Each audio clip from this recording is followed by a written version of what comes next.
Bonjour à tous, j'ai le grand plaisir d'entamer avec vous cette journée de travail autour de plusieurs contributions à l'ouvrage Le droit malgré tout, qui a été publié en l'honneur de François Host.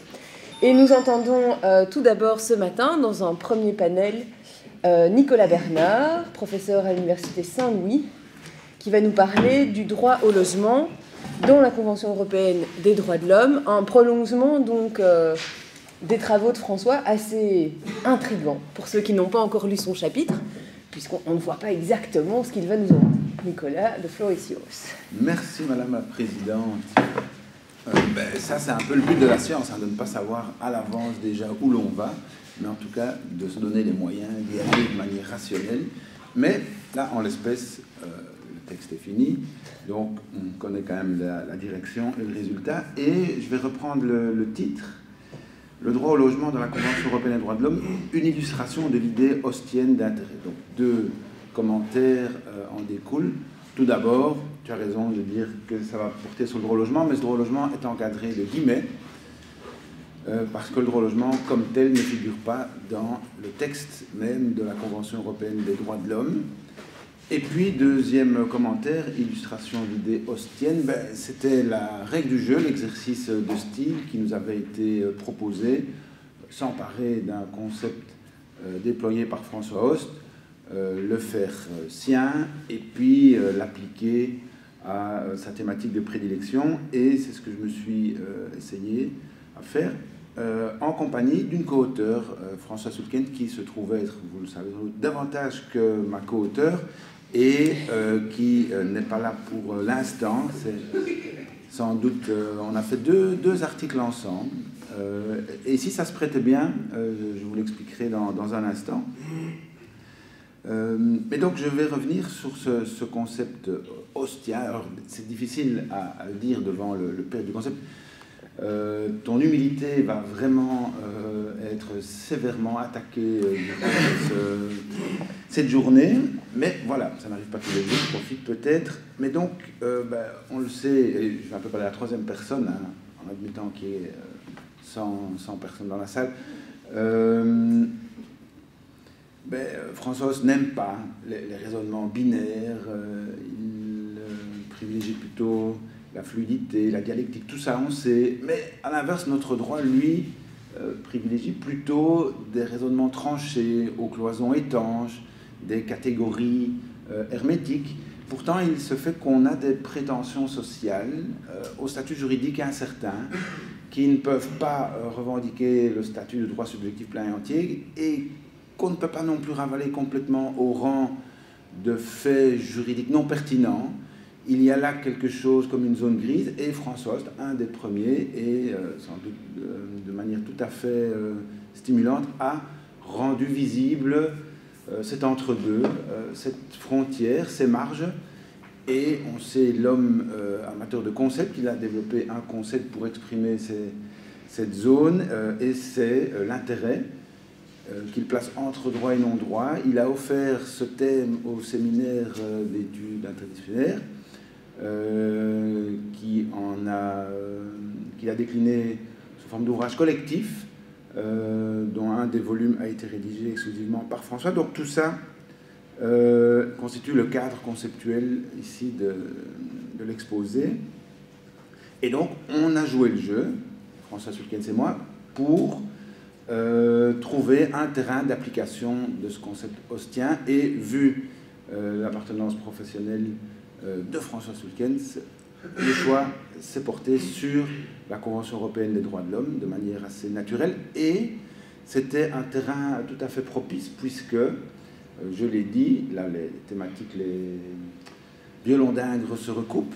Le droit au logement ne figure pas comme tel dans la Convention européenne des droits de l'homme, qui date de 1950, qui a été adoptée dans l'immédiat après-guerre sur base essentiellement des droits civils et politiques, parce qu'à l'époque, c'était les seuls droits sur lesquels on pouvait forger un consensus politique relativement solide, et on a renvoyé la sphère des droits sociaux à plus tard, en l'espèce à la Charte sociale européenne, mais prise toujours dans l'enceinte du Conseil de l'Europe.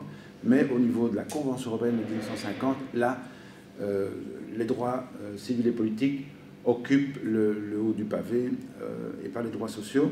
Et malgré tout, la jurisprudence de la Cour donne à voir l'émergence de ce qu'on peut appeler un intérêt, donc pas un droit, mais un intérêt conventionnellement protégé qui bénéficie donc de la protection juridictionnelle de la Cour européenne des droits de l'homme, malgré l'absence de mention expressis verbis du droit au logement dans la Convention. Alors, ma démarche est vraiment ici teintée d'humilité, d'abord parce que je parle en l'absence de ma co-auteure, deuxièmement parce que il ne s'agit pas de faire un traité sur la jurisprudence de la Cour. Le volume était réduit, on avait une dizaine de pages pour notre contribution dans un ouvrage qui en compte déjà des centaines, et donc voilà, le traitement n'a sûrement pas pu se faire de manière aussi profonde qu'on aurait voulu. Et troisièmement, aussi humilité, parce que on joue avec un concept qui n'est pas le nôtre et on a peut-être commis quelques dévoiements par rapport à celui-ci, et François voudra bien nous en excuser par avance. Alors, je l'ai dit, la jurisprudence a développé une jurisprudence, la Cour de Strasbourg a développé une jurisprudence qui va, de manière médiate, reconnaître une effectivité juridique à ce droit au logement par l'entremise d'une série d'articles de la Convention qui, prima facie en quelque sorte, n'ont rien à voir avec le logement. Exemple, l'article 3 sur le traitement inhumain et dégradant, l'article 6 sur le droit à un procès équitable, l'article 8 sur le respect de la vie privée, l'article 13 sur le droit à un recours effectif, l'article 14 la non-discrimination, etc. Et donc, ici, je vais creuser chacun de ces articles pour faire apparaître cette jurisprudence de manière scandaleusement trop succincte. Je ne vais pas à chaque fois vous dire la date de l'arrêt, ni même le nom du requérant. Si ça vous intéresse, tout ça dans la contribution. Mais commençons. L'article 3 qui proscrit les traitements inhumains et dégradants, eh bien, la Cour a assimilé à de tels traitements inhumains et dégradants la destruction de maisons, des œuvres par surcroît de forces de police, destruction de maisons qui appartenaient à des Roms et qui ont causé à ceux-ci des, je cite, souffrances mentales considérables. Ça a été apparenté à des traitements inhumains et dégradants. Dans une autre affaire, là, la destruction de maisons se justifiait par la recherche de terroristes et la punition qu'on voulait infliger à ceux-ci. Même chose, détresse grave, dit la Cour, traitement inhumain et dégradant. Dans une autre affaire qui concerne la Belgique et qui est beaucoup plus récente, des demandeurs d'asile ont vu leur requête rejetée et subséquemment ont été invités à rentrer dans leur pays, ce qu'ils n'ont pas fait, préférant la clandestinité et errant en rue sans, je cite, sans moyen de subsistance, sans logement, sans accès à des sanitaires, et la circonstance avancée par l'État que les centres d'hébergement affichaient une saturation extrême n'a pas été considérée comme relevante. L'État belge devait malgré tout éviter que les intéressés tombent dans une détresse de ce type-là, qui a été vue comme constitutive de traitement humain et dégradant.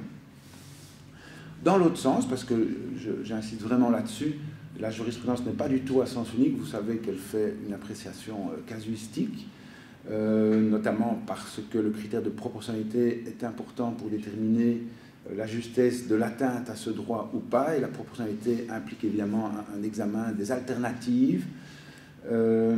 Et donc, dans l'autre sens, la Cour n'a pas jugé constitutif d'un traitement inhumain et dégradant le fait pour un sans-abri de devoir vivre à la rue pendant une période prolongée. Tout dépend donc du cas d'espèce. La gravité requise n'était pas rencontrée in casu. Deuxième article, le droit, l'article 6 sur le droit à un procès équitable. Et la jurisprudence de la Cour a donné à voir le prolongement suivant, c'est que ce droit au respect d'un procès équitable devait s'accompagner en aval du droit de la bonne exécution des décisions de justice. Ça ne sert à rien, en effet, d'avoir des garanties procédurales en cours de procès si de toute façon, après, le résultat reste dans les limbes et ne jouit pas d'une exécution en droit interne. Et donc, la Cour a condamné des États qui n'avaient pas mis à exécution une décision d'un tribunal accordant un logement social à un demandeur la Cour a condamné aussi des États qui n'avaient pas pourvu au relogement d'une personne expulsée, et en l'espèce, la défense de l'État suivant laquelle il n'avait pas les budgets nécessaires, cette défense n'a pas été considérée comme pertinente par la Cour. En matière de squat, l'État a condamné, beaucoup d'États ont été sanctionnés par la Cour parce qu'ils n'avaient pas permis aux propriétaires de recouvrer suffisamment rapidement la jouissance de leur lieu malgré un jugement d'éviction.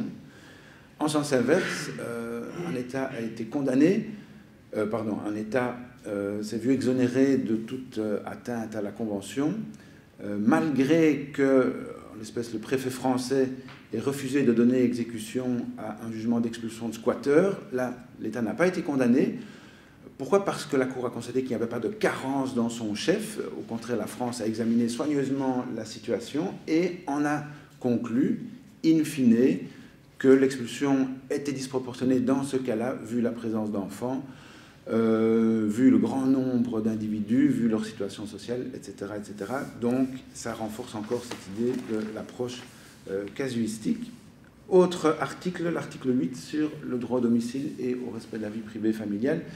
Et s'il y a bien un article qui manifeste peut-être l'entrisme du droit au logement dans la sphère conventionnelle, c'est peut-être celui-là, la vie privée familiale. Le sujet concret qui rentre en collision avec ce droit, c'est l'expulsion de logement à nouveau. C'est clair que l'expulsion de logement, a fortiori, si elle ne s'accompagne pas d'un relogement suffisant, va conduire à disloquer le noyau familial, à en tout cas distendre les liens entre les membres de la famille. Et ce qui est intéressant, c'est que la Cour a, je cite, donné une interprétation extensive à ce concept de domicile, à ce concept de vie privée familiale, et l'extension prend une quintuple direction. D'abord, ce droit au respect ne dépend pas de son statut de propriétaire. On peut très bien jouir de ce droit et l'invoquer avec fruit sans être propriétaire. On a une kyrielle d'arrêts qui le montre. Dans certains arrêts, la Cour évoque des liens familiaux qui existeraient entre le requérant et le propriétaire du bien. Donc on pourrait croire que c'est peut-être ça le critère de substitution, mais dans d'autres arrêts, la Cour occulte tout à fait l'existence de ces liens. Donc on est amené à croire que ce ne sont pas ces liens qui vont forger la justiciabilité ici.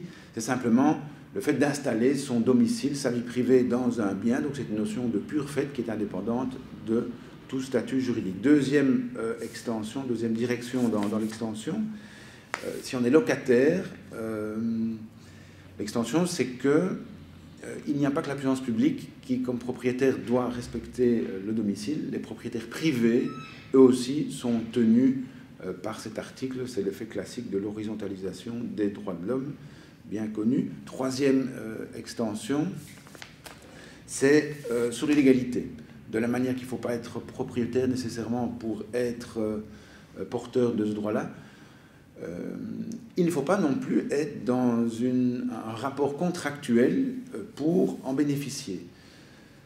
On a plusieurs arrêts qui ont conduit à condamner des États malgré la position de squatteur du requérant, ou malgré, en l'espèce, qu'une personne occupait le bien après l'expiration du bail, s'était absenté, absence au cours de laquelle le propriétaire en a profité pour mettre ses affaires à la rue et les détruire, et cette personne qui était bien au-delà de son droit, qui occupait sans titre ni droit le bien, a reconnu une satisfaction équitable par ce biais-là, malgré l'illégalité donc de son séjour. Quatrième extension, c'est le terrain. Le domicile n'est pas à réduire au bien bâti. Des Roms se sont vus reconnaître ce droit, malgré que c'est d'un terrain qu'on les avait chassés et pas d'un logement en dur.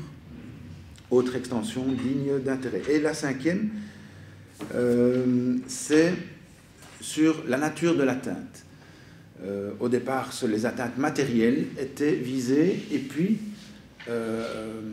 donc les expulsions physiques, et puis on a considéré que des outrages immatériels, incorporels, devaient aussi être pris en considération Et là, s'est développée alors une jurisprudence plutôt de type environnemental ou urbanistique qui a conduit la Cour à condamner des États pour ne pas avoir interdit une proximité trop étroite entre un bien et une usine, avec les nuisances qu'on peut imaginer, ou proximité avec une boîte de nuit, nuisances sonores, et la circonstance que des réparations pécuniaires ont été accordées n'a pas suffi à lever cette atteinte au droit.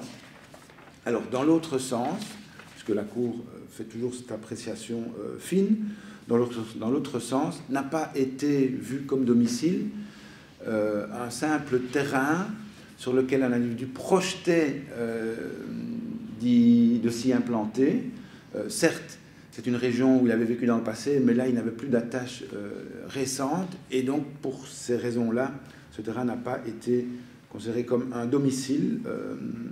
Toujours dans cet autre sens, durant la guerre en Ossétie, des requérants qui avaient été chassés de leurs biens, mais qui avaient pu en reprendre possession quelques semaines après, là aussi, l'atteinte n'a pas été jugée suffisamment grave, intense, et d'autres arrêts de ce type-là. Ce qui est intéressant à voir à travers cet article sur le domicile, c'est la procéduralisation qui est à l'œuvre dans la justiciabilité, ça fait beaucoup de mots jargonnants, des droits conventionnels. Je m'explique, c'est un arrêt précis qui a condamné l'Angleterre qui permettait la résiliation en dehors de tout contrôle judiciaire d'un bail social. Et la Cour a dit de manière assez explicite à cette occasion-là que ce qui compte pour un État, c'est non seulement reconnaître la substance du droit, mais aussi garantir une procédure interne propre à assurer l'effectivité de celui-ci. Donc il y a un double volet à chaque droit, un volet substantiel, un volet procédural, et un État peut parfaitement être condamné, vu l'autonomie reconnue à chacun de ces deux volets, un État peut être condamné non pas parce qu'il aurait violé la substance du droit en l'espèce, mais simplement, indépendamment de cette question-là, qui parfois n'est même pas examinée, simplement parce que l'État n'a pas déployé une procédure digne de ce nom pour éprouver en droit interne l'atteinte ou non portée à ce droit. Alors, dernière chose peut-être à dire sur cet article 8, c'est que c'est peut-être le meilleur siège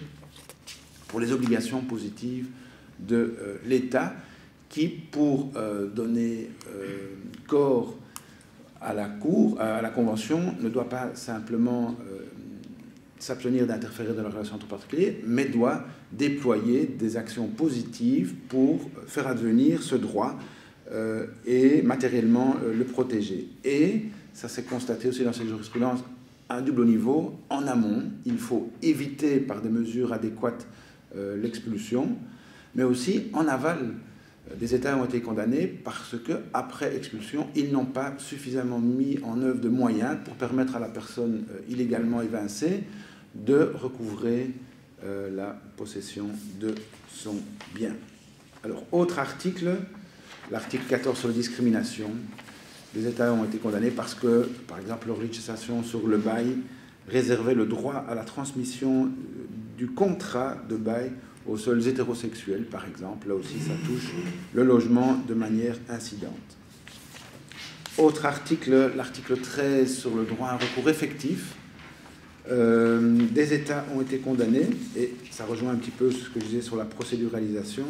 Des États ont été condamnés parce que, en matière de réquisition d'immeubles, un couple s'était vu saisir son bien illégalement, avait reçu en échange une compensation pécuniaire, mais la restitution physique du bien tardait, et la Cour a jugé que cette réparation pécuniaire n'était pas suffisante. Il fallait revenir dans ces meubles en quelque sorte, et que le retard de l'État, portait atteinte au droit au recours effectif des intéressés. Autre article, l'article 4, et là maintenant on va dans les protocoles additionnels. Donc d'abord l'article 1 du protocole 1, fatalement, mais paradoxalement, c'est un article qui promeut là le droit, entre guillemets, à la propriété. La propriété n'est pas non plus reconnue expressis verbis par la Convention, mais c'est le droit au respect de ces biens, qui est un équivalent plus ou moins compréhensif.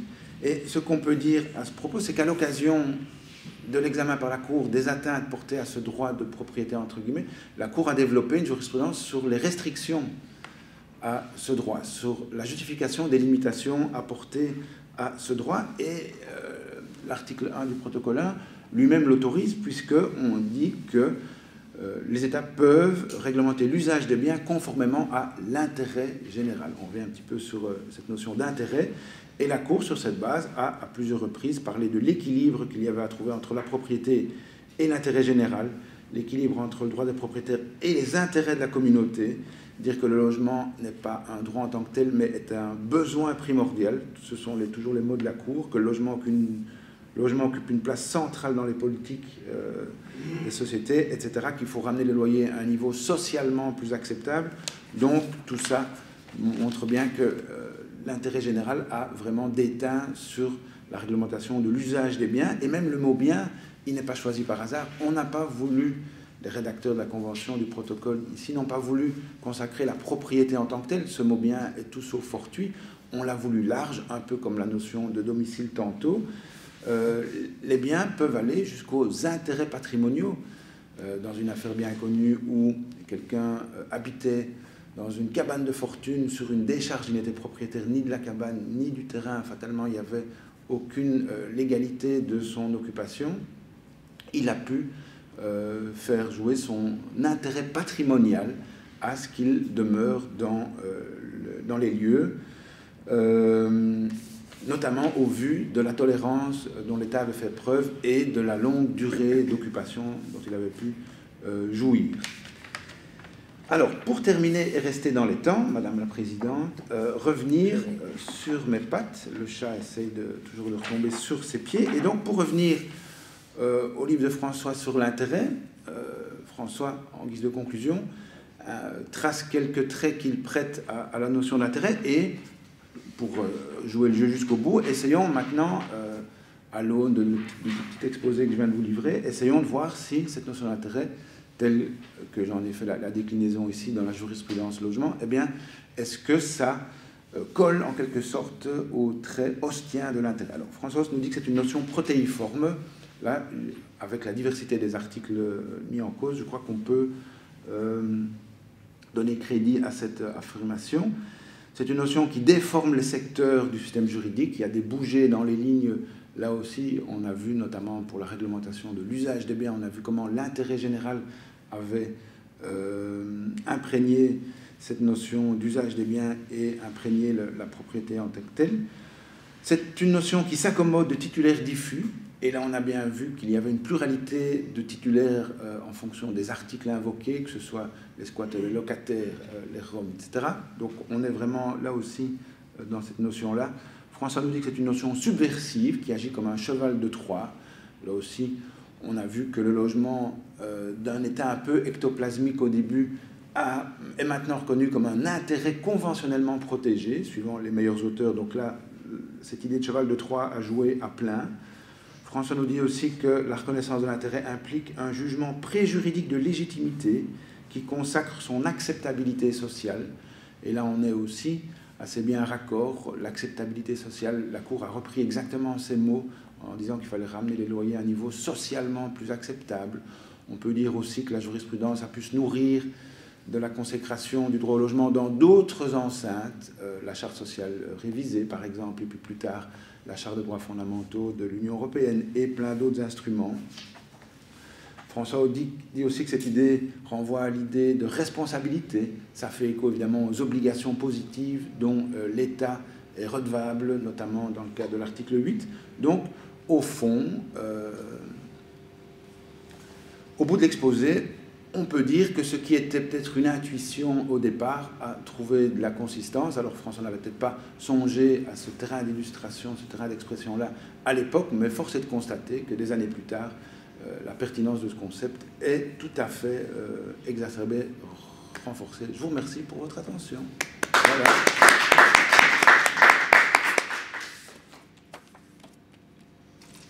Merci beaucoup, Nicolas. Nous avons maintenant un temps de questions-réponses qui est donc entre vos mains. Je vois qu'il y a déjà une question ici.